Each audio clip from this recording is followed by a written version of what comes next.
मंगलाचरण करेंगे। ओम नमः सिद्धेभ्याय जय श्री ओम नमः सिद्धेभ्याय जय श्री ओम नमः सिद्धेभ्याय। मंगलम भगवान वीरो मंगलम गौतमो गणी मंगलम कुंद कुंदाद्यो जयंधर्मोस्तु मंगलम। सर्वमंगल मांगल्यम सर्व कल्याण कारकम प्रधानम सर्वधर्माणां जैनम जयतु शासनम जैनम जयतु शासनम जैनम जयतु शासनम। कल हमारा टॉपिक चल रहा था इसी के अंतर्गत सम्यक चारित्र के लिए किए गए विपरीत प्रयत्नों के संदर्भ में। पुस्तक का नाम है क्रिया परिणाम और अभिप्राय। इसके लेखक हैं पंडित अभय कुमार जी शास्त्री। तो सम्यक चारित्र, हम सब चारित्र तो पालन करना चाहते हैं, लेकिन चारित्र पालन करने का ना तो हमें तरीका पता है, ना ही वास्तव में उसकी परिभाषा पता। तो इसलिए हम जो ये इन प्रकार जो बाह्य क्रियाएं होती हैं, शारीरिक क्रियाएं होती हैं, उनको ही चारित्र मानने लगते हैं। तो चूंकि ये बात इसलिए गंभीरता से कही जा रही है क्योंकि अल्टीमेटली हम सबको चारित्र में स्थापित होना है। और चारित्र भी कौन सा? सम्यक। जब सम्यक चारित्र की बात करेंगे तो सम्यक आना जरूरी है, और सम्यक ही हमारा अभिप्राय है। वो अभिप्राय हमारे अलग अलग स्तर पर कहाँ कहाँ दिखाई पड़ता है, अपन इनकी चर्चा कर रहे हैं। कल अपन ने पढ़ा था सम्यक दर्शन पेज नंबर 90 पर, सम्यक दर्शन ज्ञान बिना सम्यक चारित्र नहीं होता। अतः सम्यक दर्शन ज्ञान प्रकट करने के लिए अभिप्राय की भूल मिटाना जरूरी है, और अभिप्राय की भूल स्पष्ट करने के लिए द्रव्यलिंगी मिथ्या दृष्टि मुनि के स्वरूप का वर्णन किया गया है। अतः यहाँ उसकी निंदा का आशय ग्रहण नहीं करना चाहिए। अपन ने कल ये पढ़ा था। तो फिर किसी ने प्रश्न कहा था कि आप भले ही निंदा ना कहें, परंतु हम तो इसे निंदा ही समझेंगे, है ना। तो उतारू है समझने के लिए, तो क्या कर सकते हो। उन्होंने जवाब दिया कि भाई, यदि निंदा ही समझना हो तो अपनी स्वयं की निंदा समझना, दूसरों की नहीं, क्योंकि अपना भला बुरा तो अपने परिणामों से होता है। अपन ने भी पहले अनंत बार द्रव्यलिंग धारण करके भी विपरीत अभिप्राय का नाश नहीं किया। अतः अभी तक संसार में भ्रमण कर रहे हैं। अतः अपने विपरीत अभिप्राय की न केवल निंदा करना चाहिए, अपितु वस्तु का यथार्थ स्वरूप समझकर उसे अति शीघ्र छोड़ देना चाहिए। दूसरी बात यह भी है कि यहाँ द्रव्यलिंगी मुनि किसी व्यक्ति विशेष का परिचायक नहीं है। यह भूल तो हम आप सभी कर रहे हैं। अतः यह सैद्धांतिक निरूपण है, व्यक्तिगत नहीं। यह पहले भी कहा जा चुका है कि दूसरों का मूल्यांकन उनकी बाह्य क्रिया से करना चाहिए, परंतु अपना स्वयं का मूल्यांकन अपने परिणाम और अभिप्राय से करना चाहिए। ठीक है ना। जो अपनी बारी आए तो अपन अपना, क्योंकि हम दूसरे का तो अंतर्मन टटोल नहीं सकते। उसकी तो जो बाह्य में जो क्रिया दिखाई दे रही है उसी के आधार पर उसकी प्रशंसा आदि करनी चाहिए, लेकिन अपना जो है पूरा मूल्यांकन करिए। दूसरों की मात्र क्रिया ही दिखती है और परिणाम तो क्षण क्षण में बदलते रहते हैं, तथा अभिप्राय और भी गहरी गुप्त गुफा में छुपा रहता है।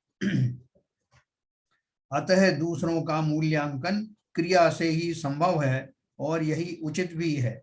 लोक में भी यही व्यवस्था है। अपना परिणाम तो हम स्वयं जानते ही हैं, और परिणामों की परंपरा का सूक्ष्म निरीक्षण करके अपने अभिप्राय को भी यथासंभव जान सकते हैं। हमारे सुख दुख का संबंध भी अभिप्राय और परिणामों से है। अतः अपने अभिप्राय की भूल तुरंत दूर करना चाहिए। देखो, इन्होंने एक क्वेश्चन पूछा है कि भाई, हमको अपने जो अभिप्राय में क्या चल रहा है, क्या इसका पता हम लगा सकते हैं? हम अपने अभिप्राय का पता कौन कौन लगा सकता है? दो ही लोग लगा सकते हैं, या तो हम स्वयं लगा सकते हैं या केवल ज्ञानी। तो एक सेकंड।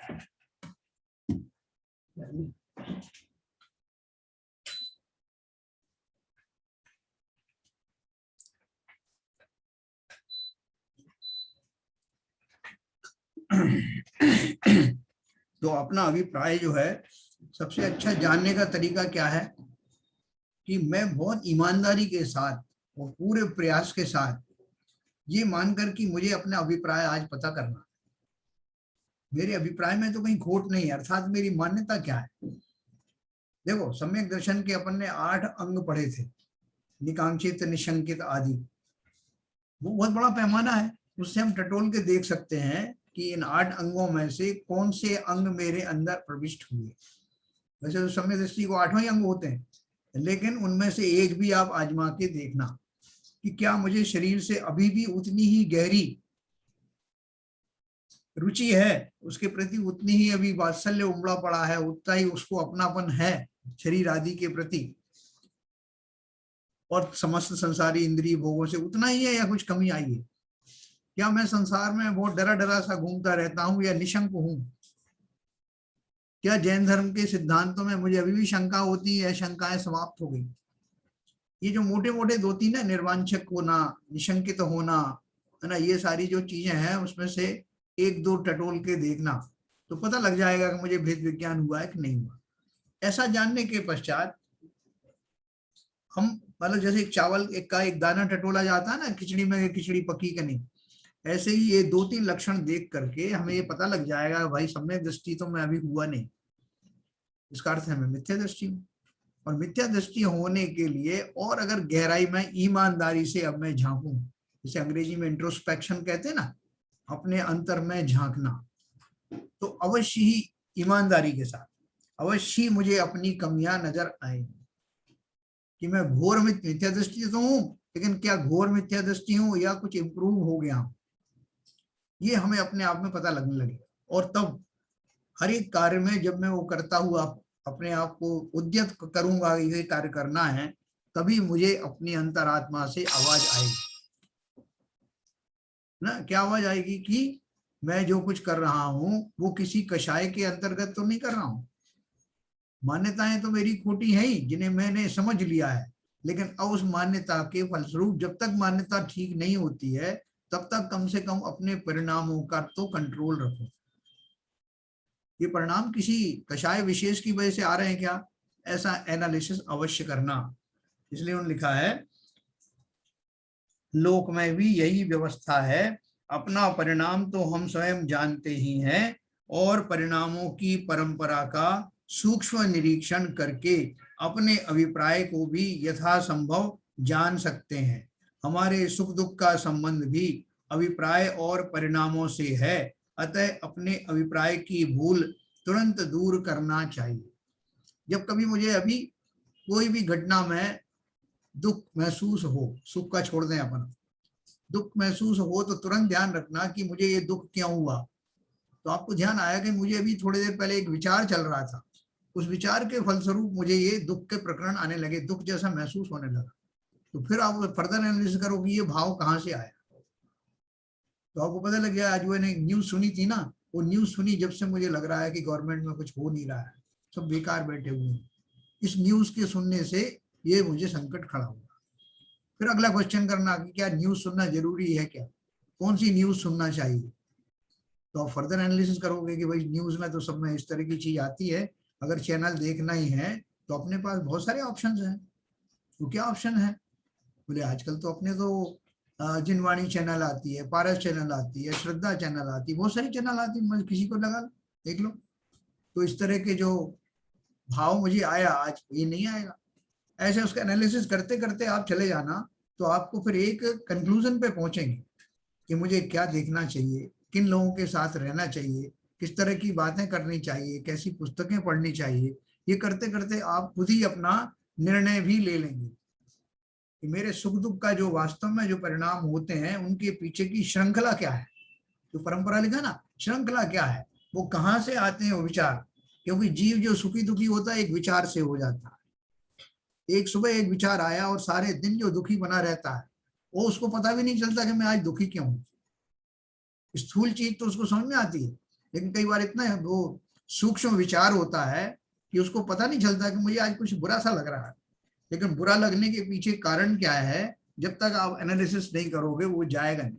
और एनालिसिस किया आपने, ये वास्तव में मैंने आज वो एक न्यूज सुन ली थी कि जो गवर्नमेंट ने उसकी हेल्प नहीं करी, इसकी हेल्प नहीं करी, ऐसा मेरे मन में भाव आया।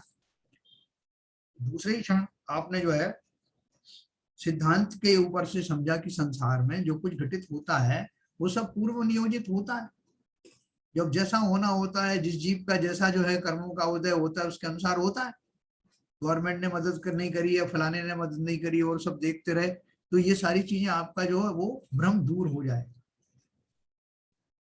अरे गवर्नमेंट की बात तो छोड़ो, आदिनाथ भगवान को जो है 1 साल तक आहार नहीं मिला, तो वो जो देवता थे जो स्वर्गों से भोजन लेके आते थे उनके लिए, वो कहाँ चले गए? वो क्यों नहीं आगे खड़े हो गए? इस बात का अफसोस नहीं मनाते? ऐसी कितनी घटनाएं होती हैं कि कभी तो वो देव किसी के सहायक हो जाते हैं, किसी के नहीं होते, किसी के छोटे मोटे चीज में भी आ जाते हैं और किसी के बड़े बड़े में नहीं आते। द्रौपदी का चीरहरण हुआ है ना, ऐसी बहुत सारी घटना है, किसी में तो कहीं सहायता आ जाती है, उसके सब कर्मों का खेल होता है। लेकिन हम उन भावों को लेकर के और पूरा अपसेट बने रहते हैं। तो न केवल अपनी वो भावों की संतति को पहचानना कि वो भाव कहाँ से, उद्गम स्थान क्या है, बल्कि धर्म की कसौटी पर कस करके और कर्म सिद्धांत को सामने रख करके देखेंगे तो हमारे जो तात्कालिक भाव सुख या दुख के प्रकट हुए थे वो नाश को प्राप्त होंगे। बहुत अच्छा तरीका हमारे पास है पहले एनालिसिस करना अपना कि मेरे जो ऐसे भाव हो रहे हैं क्यों हो रहे हैं। अभिप्राय की भूल तो बड़ी भूल है, तात्कालिक भूल की बात कर रहा हूं। और इस तरह से जब मैं उसको होकर के उस पर से गुजरूंगा उस दौर से, तो एक दिन मुझे ये भी अभिलाषा होगी कि मेरा जो अभिप्राय को जो खोटा पड़ा है उसी को क्यों ना बदल दिया जाए। ये इसी श्रृंखला में आपको बहुत लाभकारी साबित होने वाला है। पहले मैं जानू तो सही मेरा अभिप्राय में क्या खोटापन है, और अभिप्राय में खोटेपन का नुकसान दूसरों को हो या ना हो मुझे अवश्य होता है। तो मेरा सारा श्रृंखला, मेरी चिंतन सारा उसी तरह से आती रहती है। मैंने आपको बताया था ना कि जैसे आपके कहीं पे मल पड़ा हुआ है तो मल से होकर के छू करके आने वाली हवाएं आपको निरंतर परेशान करती रहेंगी। आप अगर उसको ढक भी दोगे तो वो थोड़ी देर के लिए तो ढका रहा, लेकिन वो मल का स्रोत तो बना रहा ना। इसी तरह से खोटी मान्यताएं रख करके जब तक घूमते रहेंगे तब तक हमें दुख का वेदन आते जाते होता ही रहेगा। ये बहुत अच्छा हमको एक क्लू मिल गया। तो इसलिए उन्होंने कहा यथासंभव जान सकते हैं हमारे सुख दुख का संबंध भी अभिप्राय और परिणामों से है, अतः अपने अभिप्राय की भूल तुरंत दूर करना चाहिए। प्रश्न पूछा किसी ने, दूसरों का मूल्यांकन उनकी बाह्य क्रिया से करना चाहिए, इस कथन का आशय क्या है? क्या क्रिया मात्र से उसे पापी या धर्मात्मा मान लिया जाए? क्या आपने बोला कि साहब क्रिया देख के करना चाहिए, तो हम तो दोनों तरह की बात हमको बताओ। आपने तो खाली अच्छी अच्छी बात की कि अगर वो थोड़ा भी अच्छा करे तो उसको अच्छा बोलना, और बुरा करे तो उसे पापी नहीं कहे क्या? तो उन्होंने बोला बाह्य क्रिया में पाप पुण्य या धर्म नहीं है, अतः क्रिया मात्र से किसी को पापी या धर्मात्मा मानने का प्रश्न नहीं है, परंतु मानना ना मानना ये अलग बात है, और उसके साथ प्रेम विनय सम्मान आदि का व्यवहार अलग बात है। वह तो उसकी सत्क्रियाओं के आधार पर ही संभव है। इसी प्रकार लोक निंद पाप क्रियाओं के आधार पर ही किसी की उपेक्षा या उसे सदुपदेश देने का व्यवहार होता है। शुभ क्रियाओं की प्रशंसा अनुमोदना प्रोत्साहन आदि करना तथा अशुभ क्रियाओं की निंदा करना, यही क्रिया के आधार पर दूसरों का मूल्यांकन है। देखो ये अपन देखते हैं ना कौन बनेगा करोड़पति, उसमें वो अमिताभ बच्चन के सामने कैसे कैसे कार्टून आके बैठ जाते हैं। कई बार वो से तो बहुत ज्यादा होशियार होते हैं, कुछ ऐसे भी होते हैं जो इमेच्योर टाइप के बच्चे टाइप के होते हैं, बहुत अपने आप को ऊंचा बात करके बताते हैं जिनको सबको हंसी आती, ये कैसा आदमी यहाँ तक कैसे पहुंच गया हार्ट सीट तक। और अमिताभ बच्चन बजाय खींचने के, मतलब सबको खींच आने लगती, लेकिन अमिताभ बच्चन उनको बिना खींचे हुए उनकी उसकी उन गलतियों में भी अच्छापन ढूंढ करके उसकी तारीफ करते। आपने देखा होगा, ये अनोखापन है। ये हम सीखें कैसे विषमताओं में भी कैसे सामने बैठे हुए व्यक्ति में फूहड़पना होते हुए भी हम उसकी फूहड़ता से अप्रभावी रहते हुए उसको और अप्रिशिएट करते हैं। जो उसके अंदर गुण बाहर से दिखाई नहीं देते उनको भी ढूंढ ढूंढ करके उनमें स्थापित करके उसकी प्रशंसा करते हैं। ये है मानवता, ये है सच्चापन, पॉजिटिविटी। ऐसा हम क्यों नहीं कर सकते? क्योंकि हमारे संस्कार ऐसे हैं नहीं। लेकिन दूसरों से सीख करके हमको कुछ ना कुछ तो अवश्य अपने जीवन में धारण करना चाहिए। हमारा क्या जाता है अगर हम उसकी चंद उन बातों का जो वास्तव में है, तो चंद बातों की बात नहीं कर रहा हूँ, हर व्यक्ति में कुछ ना कुछ गुण भी होते हैं, तो वो गुण देख करके हम बोलें। जैसे एक साधु ने किसी ने कुत्ता दिखाया, एक मरियल सा, एक खजेला सा कुत्ता दिखाया और उसको कहा कि महाराज आप बोलते हो कि सब में अच्छी कोई ना कोई अच्छाई होती है, इसमें क्या अच्छाई है बताओ? इसकी खाल ऐसी है, इसका शरीर ऐसा है, इसका ये सब ऐसा है, आप बोल रहे हो इसमें भी अच्छे, बताओ क्या अच्छाई है? बोले अरे मूर्ख देखो उसके दांत कैसे चमक रहे। तो जैसे हम दूसरों की ढूंढ ढूंढ करके दोष निकाल लेते हैं, ऐसे ढूंढ ढूंढ करके उसमें अच्छाइयां निकाल लेना, और ये हमारा स्वभाव बन जाना चाहिए। हम निहाल हो जाएंगे, वो समाज निहाल हो जाएगी कि जहां मैं रहता हूँ, वो सोसाइटी जिसमें हम रहते हैं, लोग कहेंगे हमारे यहाँ एक जैन साहब रहते हैं, बहुत बढ़िया आचरण। जैन साहब तो जैन साहब नहीं, ये मुंह से निकलना चाहिए। और इसको तब निकलेगा जब मेरे अंदर छिद्रान्वेषण वाला दोष ना हो करके उनके अंदर में प्रशंसा वाली चीजों की खोज जारी हो। ये हम कर सकते हैं, अवश्य कर सकते हैं। और दूसरों की प्रशंसा करने में स्वयं को भी बहुत खुशी मिलती है। तो प्रश्न पूछा गया है, क्रिया, परिणाम और अभिप्राय में से पहले कौन सुधरता है ना? एक सीक्वेंस दिए ना, क्रिया, परिणाम और अभिप्राय, तो आप बताओ सबसे पहले क्या सुधरेगा? उत्तर है, यह दूसरे अध्याय में ही कहा जा चुका है कि क्रिया, परिणाम और अभिप्राय का यह क्रम तो स्थूलता और सूक्ष्मता की अपेक्षा से रखा गया है। सुधार की अपेक्षा से विचार किया जाए तो अभिप्राय सुधरे बिना परिणाम और क्रिया नहीं सुधरते, क्योंकि सम्यक दर्शन के बिना सम्यक ज्ञान और सम्यक चारित्र नहीं होता, है ना? अतः पहले अभिप्राय सुधरता है, फिर परिणाम और क्रिया सुधरते हैं।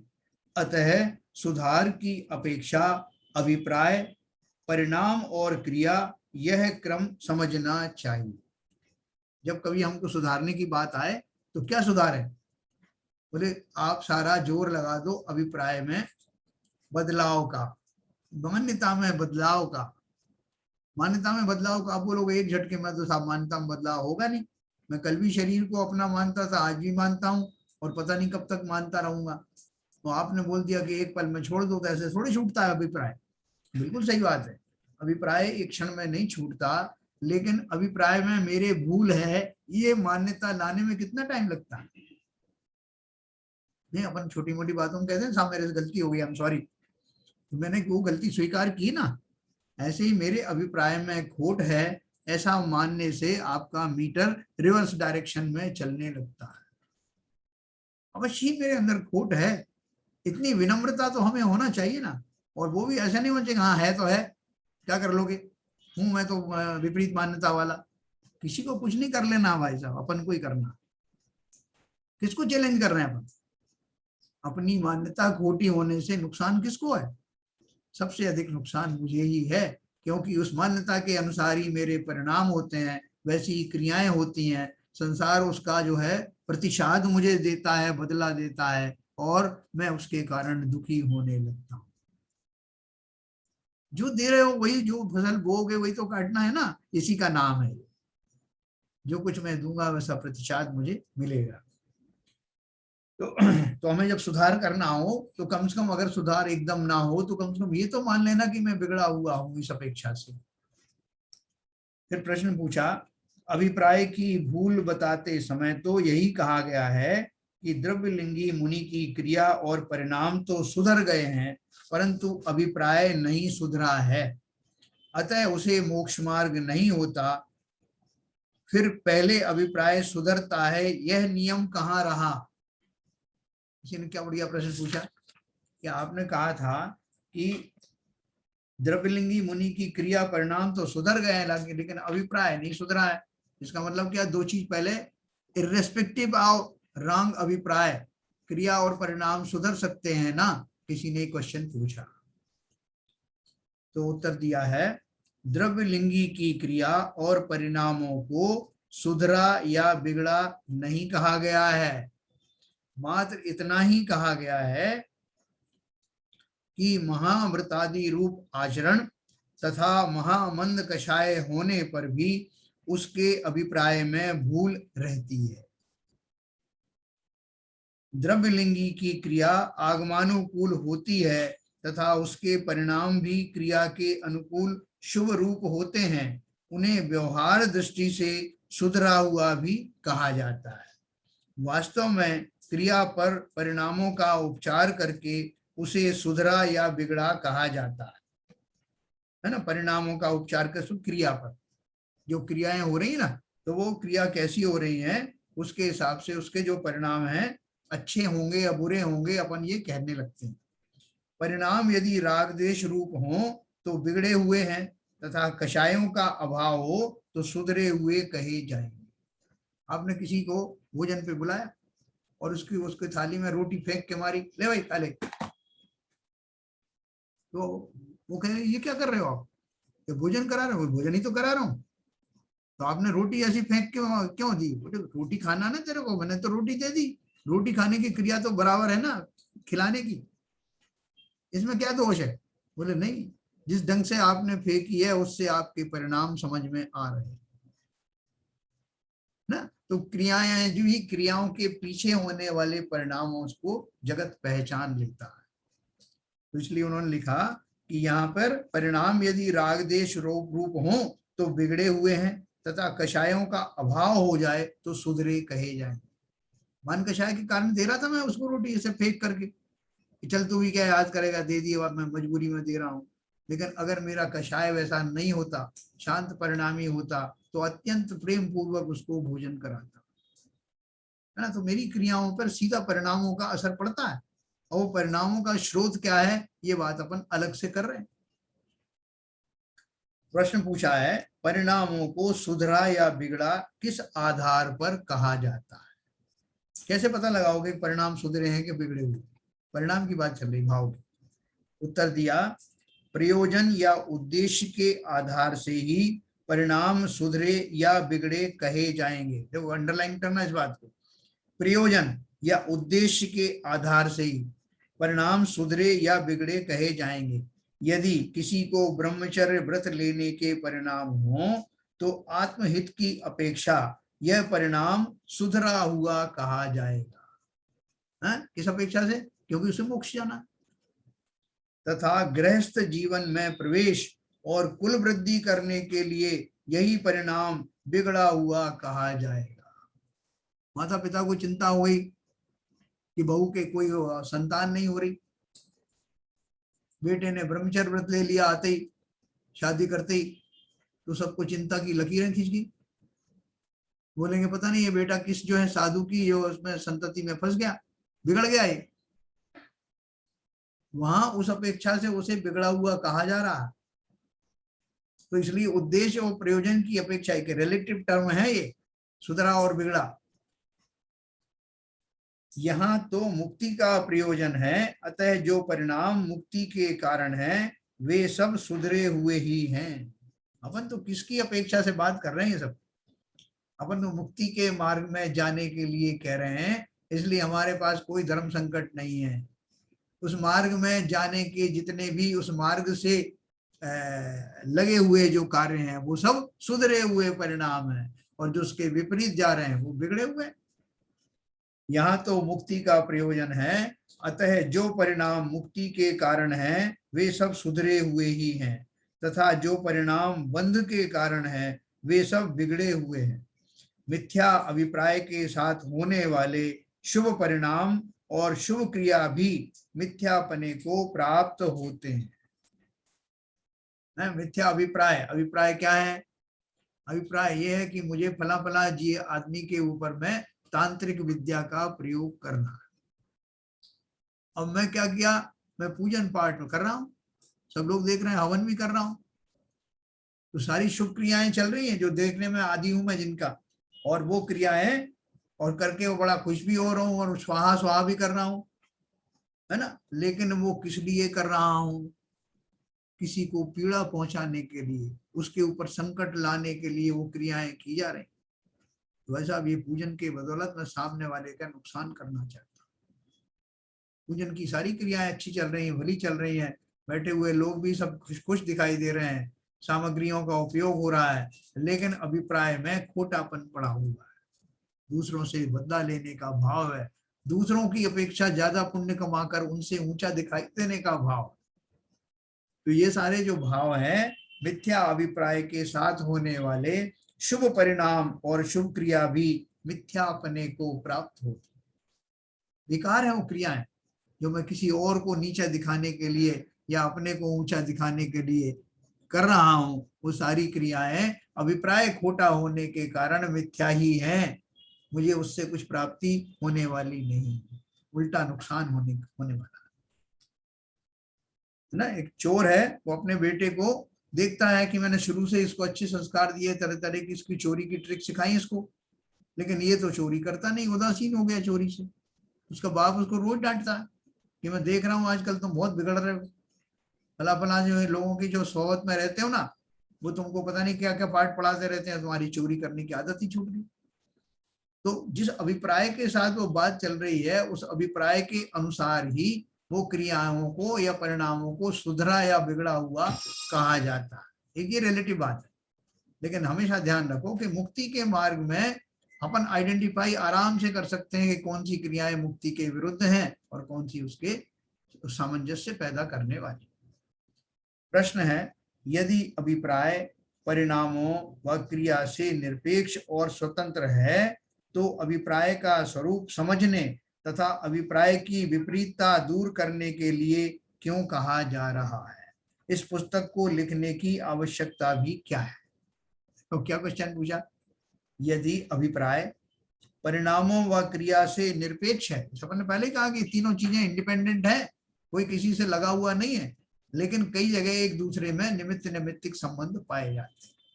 तो यहाँ उन्होंने बोला कि यदि अभिप्राय स्वतंत्र है परिणामों से और क्रिया से, तो आप अभिप्राय को समझा क्यों रहे हो? क्या जरूरत है? हम अपने परिणाम ठीक कर लेंगे और क्रियाएं ठीक हो जाएंगी और सारी दुनिया तो यही देखती, आप कहां से अभिप्राय की बात निकाल रहे? तो उन्होंने दिया उत्तर, अभिप्राय यद्यपि परिणामों से निरपेक्ष है, तथापि परिणामों की योग्यता ऐसी है कि जब तक विपरीत अभिप्राय रहता है तब तक कषाय का अभाव अर्थात वीतरागता का अंश भी प्रारंभ नहीं होता। देखो ये बात बहुत ध्यान से समझना, ये क्या बोल रहे हैं कि आपको भले ही बाहर से ऐसा दिखाई दे कि ये जीव जो है इसकी कषाय कुछ दिखाई नहीं देती, मंद कषाय रूप से दिखाई देता है, जैसे अपन ने उनकी बात करी महाव्रतधारी मुनि की, नित्यादृष्टि जो द्रवलिंगी मुनि है उनका कितने मंद कषाय है, वो मंद कषाय उनको नौवें गिरवेग तक ले जाती है, इतना मंद कषाय है।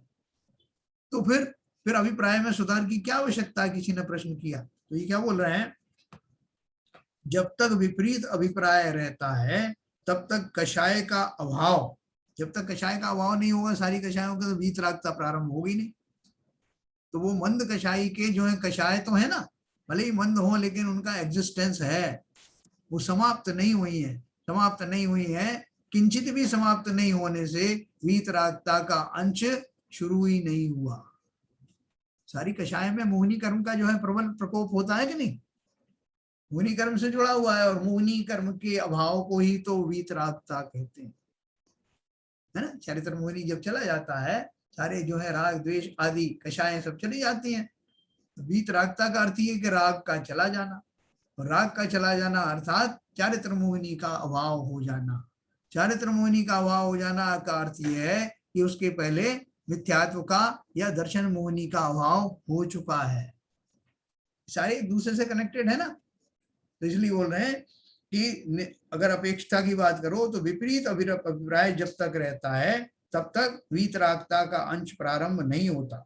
निरपेक्षता की मर्यादा मात्र इतनी है कि विपरीत अभिप्राय के होते हुए भी तीव्रतम से लेकर मंदतम कषाय अर्थात कृष्ण, नील, कापोत, पीत, पद्म और शुक्ल ये सभी लेश्याएं हो सकती हैं, परंतु कषाय का अभाव नहीं हो सकता। ना क्या बताया उन्होंने,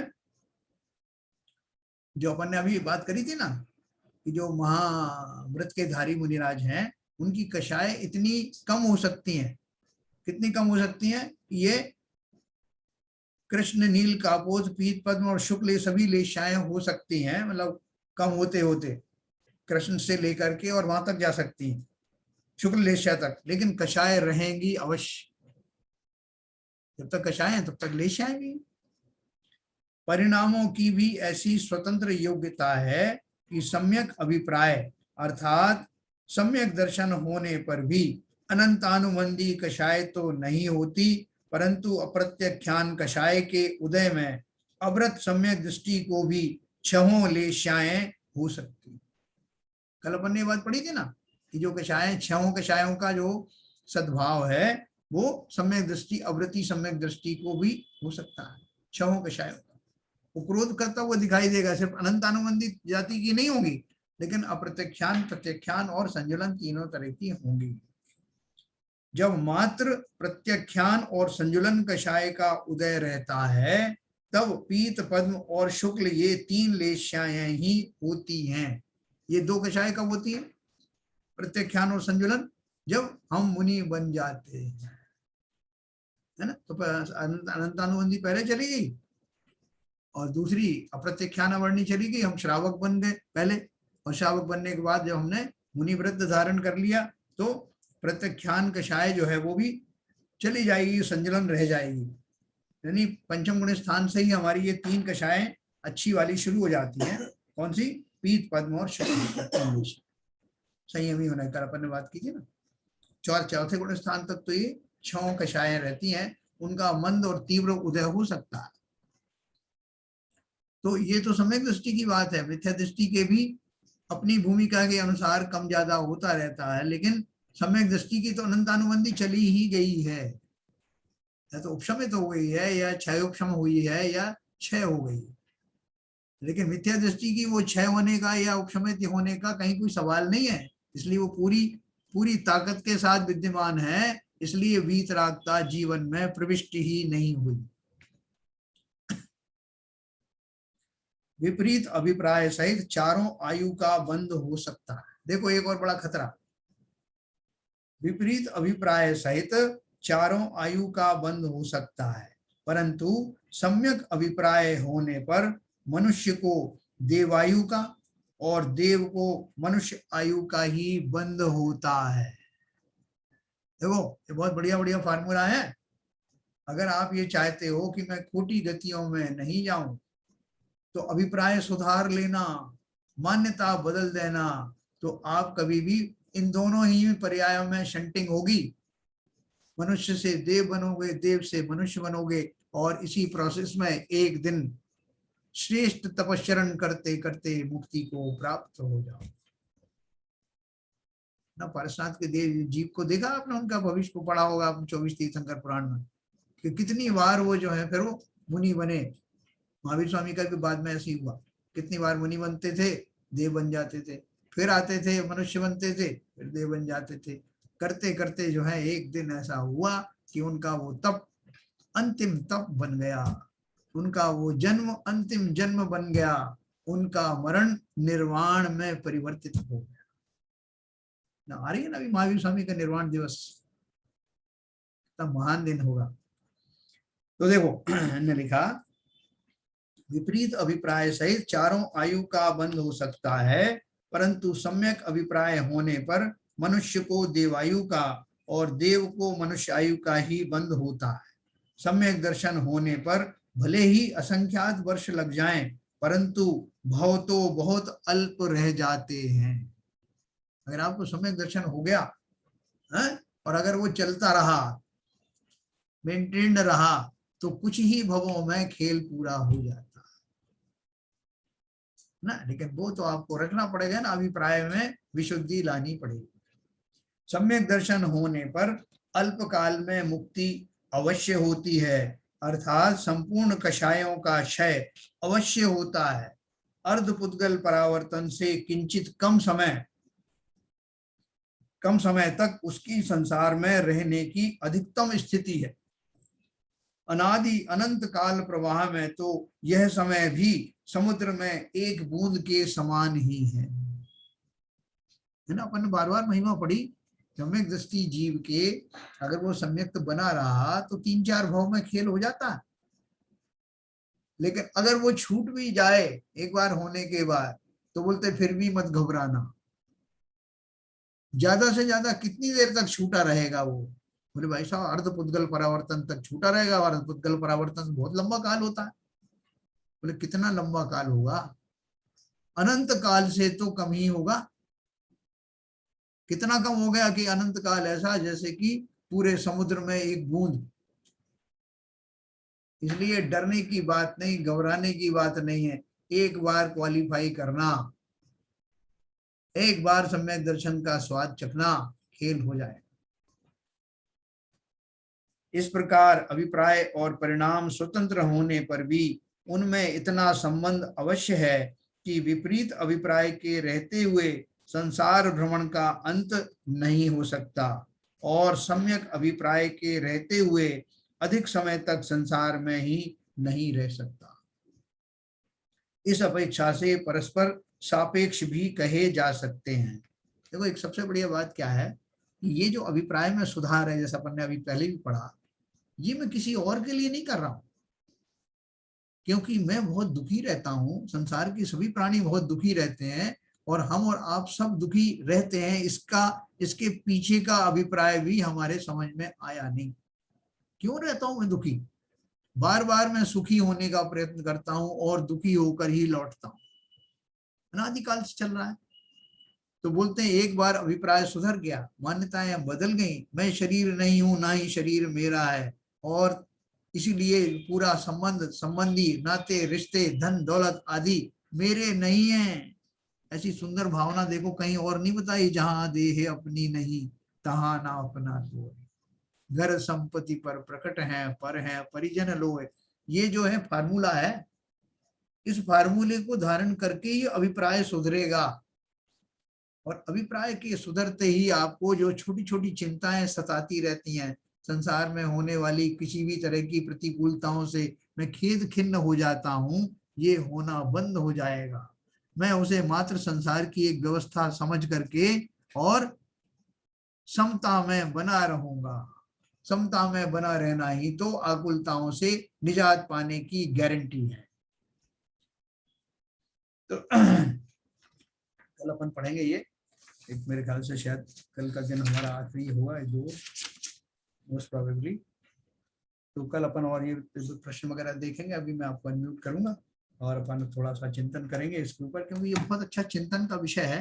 ये सारे शास्त्रों का निचोड़ है। इन शास्त्रों के माध्यम से हम यही सब तो करना चाहते हैं, अपने अभिप्राय को सुधारना चाहते हैं। इसलिए हम सीधे सीधे उस समरी पर पहुंच गए हैं। मेरी डीजी करके आता था ना एग्जाम के टाइम में, तो कुंजी कुंजी ये कुंजी है। तो चलिए मैं आपको अनम्यूट करूंगा।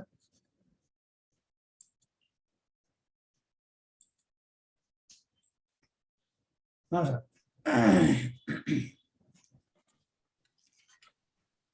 तो सिंपल है बिल्कुल, इसमें कुछ आज का मेजर जो सीख जो मिलती है कि भाई दूसरों की जो बुराइयों में भी उनकी अच्छाई देखने की कोशिश करनी चाहिए। हाँ, अब करके देखो आपको बहुत आनंद आएगा। एक्सपेरिमेंट शुरू करना। हमारा गुस्सा छोप भी खत्म हो जाएगा, उसकी हम अच्छाई निकाल के उसको दे देंगे, हमको खुद ही अच्छा फीलिंग होगा।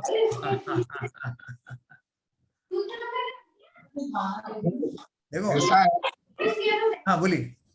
आपने इंट्रोस्पेक्शन वाली बात कही जी, उसमें निचोड़ में कैसे कितना आसान होगा ये, मेरे अभिप्राय सामने आ जाए किसी तरह से। मैं अपना ही मैंने एक कोर्स में क्वालिफाई किया था पूरी ईमानदारी के साथ। जब तक आपको अभिप्राय में ईमानदारी नहीं आएगी, इंट्रोस्पेक्शन होगा ही नहीं। इंट्रोस्पेक्शन का मतलब ही है सर।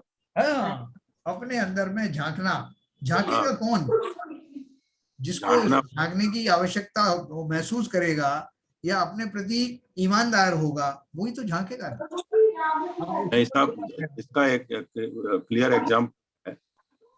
जब हम किसी चीज का एनालिसिस करते हैं, चाहे टेक्निकल एनालिसिस या आदित्य जरा म्यूट करिए। आदित्य जी आप क्या आवाज आ रही? देखिए, किसी चीज का इन्वेस्टिगेशन करते हैं, एनालिसिस करते हैं, रूट कॉज एनालिसिस करते हैं, किसी दूसरे का, किसी एडमिनिस्ट्रेटिव मैटर का या टेक्निकल एनालिसिस करते हैं, तो उसमें ईमानदारी तो पहले रहती है ना सर जी। उसको उसी दिशा में जाके हर पहलू पर हम विवेचन करते हैं। और जब इसी चीज का यही एनालिसिस हम अंदर अपना करते हैं आत्मा का, तो उसको इंट्रोस्पेक्शन कहते हैं। यस। तो इंट्रोस्पेक्शन होगा तो ईमानदारी तो सबसे पहले रहेगी, नहीं तो किसका इंट्रोस्पेक्शन कर रहे हो, किसको बेवकूफ बना रहे हो? हाँ, वो करेगा ही नहीं, काय का इंटरप्रेशन। तो जब आपने इतनी बड़ी बात कही कि इंट्रोस्पेक्शन करने के लिए शुरू में संस्कार इतने गहरे पड़े हुए हैं कि उस पर कंसंट्रेट करना मुश्किल होगा, मगर धीरे धीरे अगर उसका प्रयास किया जाएगा तो कुछ समय बाद तो इंट्रोस्पेक्शन शुरू हो सकता है। ऐसा नहीं है ये एक दिन, ये प्रयास होगा। अगर वास्तव में झील है आपके अंदर तो हो सकता है बहुत जल्दी हो जाए, तो इसमें टाइम भी लग सकता है, मगर उसके लिए अपने को सिस्टमेटिकली जाना पड़ा। आपने बोला ना, पहला सवाल ये पूछो, जब उसका उत्तर मिलेगा तो उसमें से दूसरा सवाल निकलेगा, दूसरा पूछोगे तो तीसरा निकलेगा, पहुंचते पहुंचते तो वो तय में पहुंचेंगे ना। तो ये तो नेचुरल प्रोसेस है इन्वेस्टिगेशन का, इंट्रोस्पेक्शन का। These are two similes for external and internal analysis. क्या बिल्कुल जी आप सहमत हैं इससे? इंट्रोस्पेक्शन करना चाहिए, नहीं करना चाहिए? सर इंट्रोस्पेक्शन तो जरूर करना चाहिए, और जितना हमारी नॉलेज होगी, जितना हमारा ज्ञान होगा, उतना अच्छे से कर पाएंगे, क्योंकि इतना आसान नहीं है वो। क्योंकि मेरा ऐसा मानना है कि कोई भी जीव अगर उसको पता है कि ये गलत है तो वो करेगा ही क्यों? क्योंकि जो भी जीव जो भी काम कर रहा है, जो भी भाव कर रहा है, वो तो सोच रहा है कि ये सही ही है, तभी तो कर रहा है। अगर वो उसको पता हो कि ये मैं गलत कर रहा हूँ, तब तो वो क्यों करेगा? तो इतना आसान नहीं है। मतलब बहुत ज्ञानी और बहुत, जैसे कि आपने बताया, जैसे सिविलियन साहब ने बताया कि प्रैक्टिस की जरूरत है, और अगर बहुत मतलब उससे करेंगे तो कर सकते हैं प्रैक्टिस से। ऐसा नहीं है कि असंभव तो नहीं है, लेकिन इतना आसान भी नहीं है, क्योंकि जीव तो यही मान के चलता है कि जो मैं कर रहा हूँ वो सही है, क्योंकि वो उतना ज्ञान का उघाड़ नहीं होता, ऐसा मुझे लगता है। देखिए, एक पॉइंट जो आपने ये बताया वो सही है, लेकिन बहुत सारे जीव ऐसे हैं जो ये जानते हैं कि वो गलत कर रहे हैं, फिर भी वो अपने मान कषाय के कारण बोलते हैं कि ठीक है हम तो यही करेंगे, भले ही गलत। वही तो है ना, जब मान कषाय नहीं सर, फिर वो माना नहीं ना सर। वो तो मतलब अगर मान लिया सर, वो फिर उन्होंने समझा नहीं। वो अगर किसी को जीव को पता है कि ये गलत है, फिर भी मैं कर रहा हूँ, फिर क्यों करेगा सर? इसका मतलब है कि वो जानता है बट मानता नहीं उस बात को। वो वाली बहुत बढ़िया हुआ। जैसे स्वाध्याय प्रेमी, जैसे हम लोग अपने आप में, जैसे हम एटलीस्ट हर चीज में ना करें, लेकिन जहाँ खेद खिन्नता हमको आती है वहां तो कर ही सकते हैं। कि जहां पर हमको खेद है, गुस्सा आया, क्रोध आया, तो वहां तो हमको इंट्रोस्पेक्टिव करना चाहिए अपने ज्ञान के हिसाब से कि ये हुआ क्यों, ऐसा स्थिति आई क्यों। इसका रीजन में जाएंगे तो जरूर निश्चित रूप से कुछ ना कुछ फायदा होगा। लेकिन सर समझ में आने लगा। अभी मैं आपको जैसे कि मैं छोटी छोटी चीजें अपनी एनालाइज करने लगा। अभी हमारा एक ऑफिस का व्हाट्सएप ग्रुप है, जिसमें जिस दिन किसी सीनियर का बर्थडे होता है तो ऑटोमेटिकली हैप्पी बर्थडे हम भी लिखते हैं, और किसी दिन किसी मतलब नॉर्मल बंदे का है, किसी थोड़ा जूनियर है, तो हम नहीं लिखते। और ऐसा नहीं है कि वो सोच समझ के होता है, वो ऑटोमेटिक होता है। तो इतनी कक्षाएं इतनी भरी हुई हैं, लेकिन वो धीरे धीरे, पहले नहीं समझ में आता था, लेकिन अभी समझ में आने लगा कि कहाँ पे हम किस हिसाब से छोटी छोटी चीजों में बिहेव कर रहे हैं। बहुत बढ़िया एग्जांपल दिया, बहुत बढ़िया। ये साहब अपन जैसे जहाँ कहते हैं जहाँ देह अपने नहीं हुआ, फिर बीमारी होती है तो दवाइयाँ क्यों लेते हैं अपन? क्या बीमारियां होती है शरीर में, जब बीमारियां हो जाती है कोई, तो अपन दवाइयां भी तो लेते हैं। हाँ। तो ये क्यों लेते हैं, ये मेरा मतलब व्यवहार की दृष्टि से। व्यवहार देखिए, व्यवहार मतलब बीमारी शरीर की, मतलब व्यवहार से इसको नहीं कह सकते आप। ये देखो तो अपनी ऐसा- आवश्यकता हो गई। देखो पदमचंद जी, ऐसा है, ये तो अपन जानते हैं कि हम ज्यादा उसमें पछड़े में नहीं पड़ते एनालाइज करने में, लेकिन हाँ। ये जानते हैं कि शरीर में कोई ऐसे जो है विषैले तत्व चले गए हैं, कुछ मैंने ऐसी क्रियाएं कर ली हैं जिसके कारण मैं बीमार हो गया हूँ। उसका हम खोज थोड़ी करते हैं, वो तो डॉक्टर करता है कि क्या खाया था, क्या पिया था, हम वो भी नहीं करते। हम सब कुछ हो गया, डॉक्टर साहब कोई दवाई दे दो, है ना। इसका अर्थ क्या है कि हम वो खोजी प्रवृत्ति के तो नहीं है, जो कुछ भी फल आया हम उसको भोगने को तैयार हैं या उससे बचने की कोशिश करते हैं। लेकिन एक डॉक्टर होगा, एक साइंटिस्ट होगा, वो उसका एनालाइज करता है ये हुआ क्यों। इसी तरह से अगर हम ऐसे एनालिस्ट बन जाएं स्वयं के जीवन में भी, तो बार बार रोगी होने की वृत्तियां हमारी कम हो जाए। उन्हीं घटनाओं से बार बार मुझे जुकाम हो जाता है, फिर भी मैं आइसक्रीम खाता हूँ, फिर भी मैं ठंडी चीजें खाता हूँ, जबकि मुझे मालूम कि मेरा शरीर उसको हजम नहीं कर सकता। तो ये तो जानबूझकर की जाने वाली भूलें हैं ना, जिसको मैं जानता भी हूँ तब भी करता हूँ। ठीक है ना, ऐसा। हाँ भाजी कुछ बोलेंगे? मैं कहना चाह रहा था जी कि आत्मारक्षण करने से पूर्व हमें ये देखना होगा हमारे निरपेक्ष भाव हैं या कि सेलेक्टिव हैं, क्योंकि सेलेक्टिव होना स्वाभाविक होता है, और सेलेक्टिव जब तक रहोगे तब तक आत्मरक्षण हो ही नहीं सकता, इंट्रोस्पेक्शन हो ही नहीं सकता। बढ़िया बात। और जिस दिन निरपेक्ष भाव से अगर आप करेंगे तो ही उसका फलीभूत होगा, मेरे विचार से। ये थोड़ा और खोल के बताइए, अच्छा बोला आपने। कैसा सेलेक्टिव होना? सेलेक्टिव होना जैसे मान लीजिए आपने मुझे कुछ कहा और मैंने आपसे कोई जवाब दे दिया, उसके बाद में मैं फिर आपकी बुराइयों को और आप जाने कौन कौन सी बातों को लेके बैठा हुआ हूं, और फिर मैं अपना आत्मरक्षण कर रहा हूं।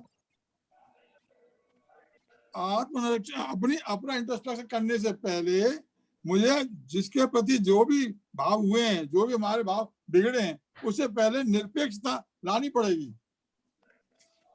बढ़िया बात। तब निरपेक्षता माने बिल्कुल न्यूट्रल भाव से, उदासीन भाव से अगर आप आत्मरक्षण करेंगे तो ही फलीभूत है। अदरवाइज तो केवल ये अपने आप को धोखा देना और दूसरों को धोखा देने के बराबर है, मेरे विचार से। देखो आपने बात बहुत सही कही। हाँ। मगर वो न्यूट्रलता का मतलब क्या है, उसमें कौन से कसाय छोड़ने पड़ेंगे? नहीं, न्यूट्रलता मेरा मतलब कहने का है, न्यूट्रल बनने के लिए जब आत्मनिरीक्षण, आपने बहुत बढ़िया प्रैक्टिकल बात कही है। हाँ। और जो आपने कही है, जब तक न्यूट्रल नहीं होगा आदमी तब तक वो आत्मनिरीक्षण नहीं कर सकता। बिल्कुल सही बात है। अब ये न्यूट्रल भाव करने के लिए अपने आध्यात्मिक दृष्टि से, जनाओं की दृष्टि से चिंतन क्या होना चाहिए? उसको कौन से चिंतन पहले तो चारों कसायों को बिल्कुल बंद करना पड़ेगा।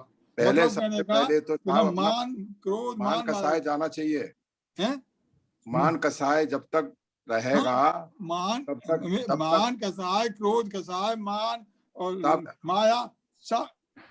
देखिए सर, ये जो इंस्पेक्शन कर रहे हैं, आपने जो प्रैक्टिकल एग्जांपल दिया उस पर ही कंसंट्रेट करके मैं थोड़ा विवेचन कर रहा हूँ। हाँ बोलिए, करिए। ये इसमें ना तो क्रोध की बात है ना माया की बात है। आप निरीक्षण कर रहे हैं तो आपको अपने मान कसाय को एक तरफ रखना पड़ेगा। आप ये सोचेंगे जो मैंने किया है वो तो सही किया है। जो हमारे संस्कार हैं वो क्यों ऐसे संस्कार हैं? मैं चूंकि मिथ्या दृष्टि हूँ और मैं ऐसा सोचता हूँ अपने मान कसाय की वजह से। अगर उस मान कसाय को एक तरफ रखेंगे तभी इसका न्यूट्रल बन के इसका इंट्रोस्पेक्शन हो सकता है। ये जो आप बिल्कुल सही कह रहे हैं मेरे भाई। मैं तो आपकी बात की बहुत एग्री कर रहा हूँ। आपने केवल मान कसाई को ही लिया है, मैं तो चारों कसायों को ले रहा हूँ। आपकी बात बिल्कुल सही है, 101% सही है। जब तक इन कसायों से उदासीन नहीं हो गई, जब तक इनको एक तरफ अलग करके नहीं आत्मरक्षण करोगे तब तक आत्मरक्षण होगा ही नहीं। सर, एक छड़ी से, जादू से चारों कसाय नहीं जा सकते। अरे पहली बात। दूसरी बात, जब हम एनालिसिस करने बैठते हैं तो हमको एक एक करके ही लेना पड़ेगा। बिल्कुल सही कह रहे हैं। देखो मैं इसमें कुछ बोलना चाहता हूँ सीवी जैन साहब, और मैं कुछ बोलना चाहता हूँ उसमें हाँ, कि बोलिए। इसमें जैसे जो अभी हम लोग अपनी बात करें, जो अपना ग्रुप है, तो उसमें हम क्रोध पे तो फिर भी हम कंट्रोल कर सकते हैं और मान माया को हम समझने लगे, लेकिन मान कसाई बहुत बड़ी है, क्योंकि वही तो मान मैं कसाई हमको मान कसाई पे काम ज्यादा करना पड़ेगा, ये मेरा कहना है। वही हाँ मैंने बिल्कुल बिल्कुल बिल्कुल सही कहा। एक उदाहरण देता हूं मैं, जो आप लोगों ने डिस्कशन किया कि एक व्यक्ति को बोला गया कि भैया तुमसे अभी अभी जो झगड़ा हुआ है, तुम जरा सोच के देखो, अंतर्मन में जाकर के देखो कि इसमें तुम्हारी गलती कहाँ है और तुम्हें क्या करना चाहिए इसमें। तो वो बोला, अच्छा ठीक बात है, मैं आपकी बात मान गया, मैं अभी एक कोने में बैठ के चिंतन करता हूँ। उसने चिंतन किया, और उसने चिंतन किया कि देखो इसमें ये बात कहाँ से चली थी, कहाँ आई थी, उसमें थोड़ी सी मेरी गलती थी भले ही, लेकिन इनकी तो बहुत गलती थी ना। हाँ हाँ इनको तो ऐसा हाँ नहीं करना चाहिए था। हाँ वापस आ गया वो, आगे उसने बोला साहब मैंने कर लिया आत्मचिंतन। बोले हाँ, क्या गलती निकाला मेरी नहीं निष्कर्ष? थी। बोले निकाला निष्कर्ष ये कि उनको ऐसा नहीं करना चाहिए था। तो ये सही कह हुआ रहे हो, तो तभी तो हुआ मैं तो कह रहा हूँ ऐसा भी हुआ तो नहीं है, उसके मान आगे कसाई की कुछ वजह निकल से हुआ ना। हाँ हाँ, वही उसी की मैं पुष्टि कर रहा हूँ कि हाँ। जब तक जीव विनम्र होकर के दूसरों की गलतियों को छोटा माने, अपनी गलतियों को बड़ा माने, जब यस तक ये स्थिति नहीं आएगी तब तक होगा नहीं। तब मैं कहना गलती छोटी चाहूंगा हो कि बड़ी हो, अभिप्राय में जाना पड़ेगा। गलती छोटी हो आत्म बड़ी हो, अभिप्राय में जाना पड़ेगा, तभी वो मान कसाई का निकल के आ पाएगा उसमें। हाँ, ललित जी कुछ कह रहे हैं, बोलिए ललित जी। आत्मनिरीक्षण इंसान जीव तब करेगा जबकि वो कोई अनुकूलता, व्याकुलता महसूस कर रहा है, व्याकुल है, खुशी नहीं आ रही है उसको। और अगर इस हिसाब से करेगा वो, तो अगर वो ये समझता है कि वो स्वतंत्र है, उसका जो उसका सुख दुख दूसरे कंट्रोल में नहीं है, तो इस एंगल से अगर वो निरीक्षण करेगा तो दूसरों को दोष नहीं देगा। और जब तक वो ये मतलब नहीं रखेगा विचार, तो अपने व्याकुलता का कारण दूसरों के ऊपर ही बताता रहेगा हमेशा। 99% व्याकुल तो खुद ही होता रहेगा ना साहब। नहीं, वही हाँ तो बोल रहे हैं। व्याकुल एक्चुअली सब आत्मनिरीक्षण क्यों करता है कभी कोई जीव, कारण तभी उठता है जब जो व्याकुल है एक्चुअली किसी वजह से, नहीं तो नहीं करेगा, उससे कि क्या जरूरत है करने की। व्याकुलता तो है, जब उसका जब कारण ढूंढता है व्याकुल, दूसरों में।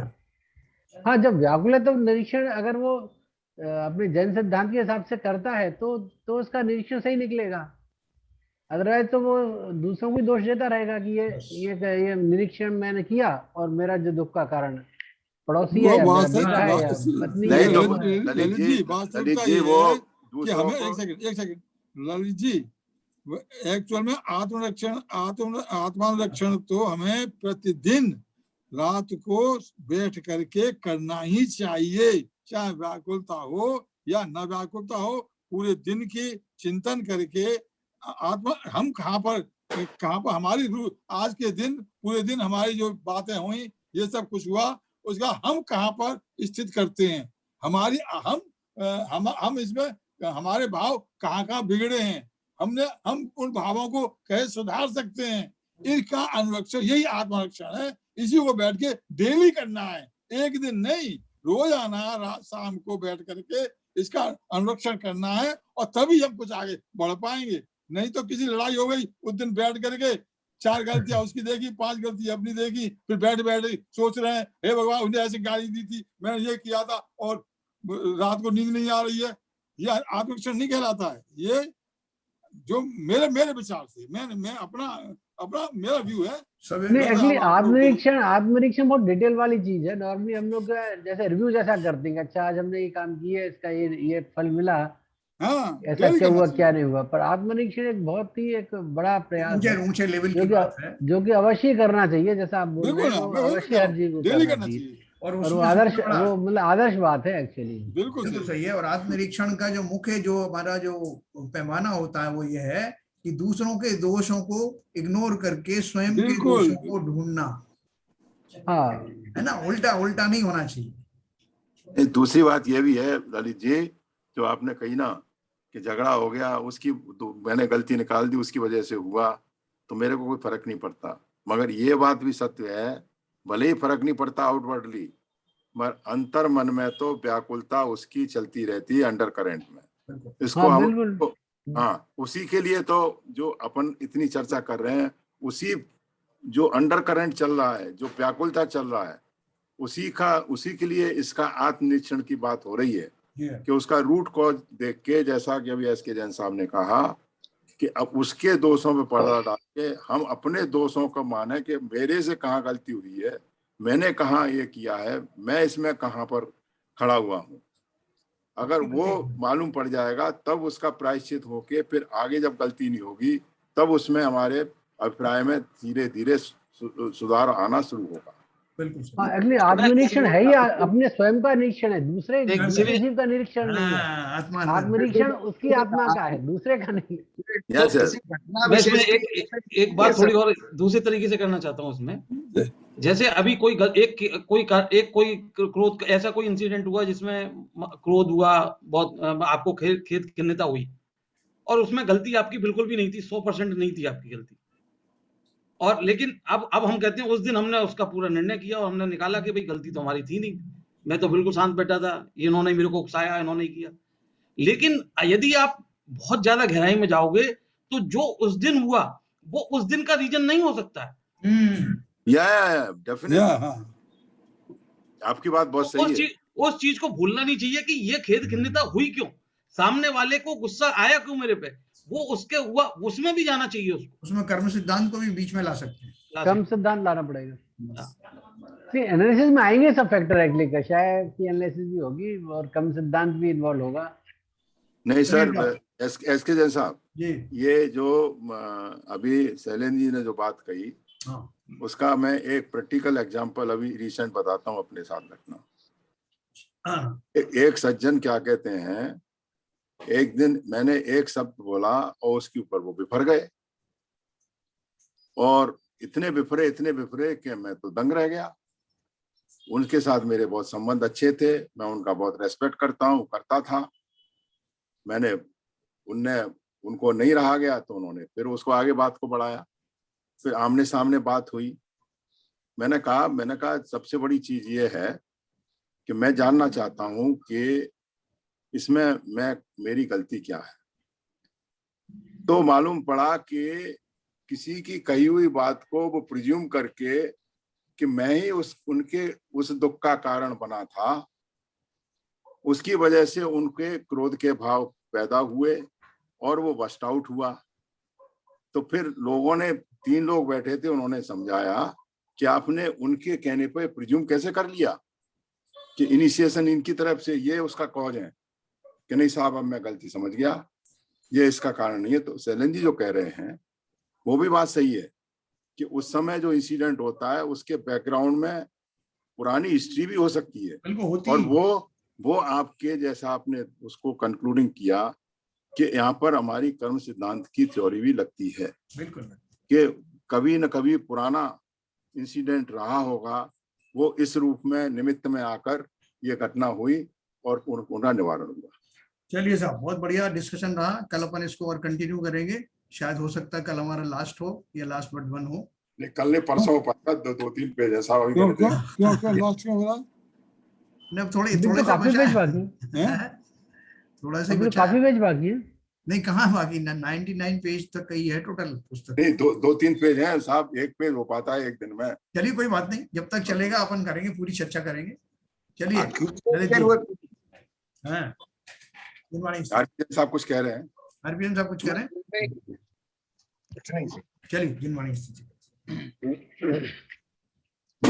मिथ्यातम नाश वे को ज्ञान के प्रकाश वे को आप पर भास वे को भानु सी बखानी है। छहो द्रव्य जान वे को बंध वेधि भान वे को सो पर पिछान वे को परम प्रमाणी है।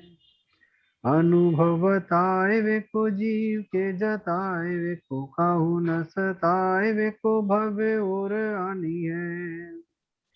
जहाँ तहाँ तार वे को पार के उतार वे को सुख विस्तार वे को यही जिन वाणी है।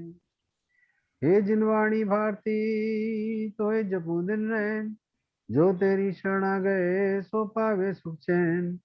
जिनवाणी के ज्ञान से सूझे लोकालोक, सो वाणी मस्तक धरो सदा देते हैं दो, सदा देते हैं दो। जिनवाणी माता की जय। जय हो, जय हो।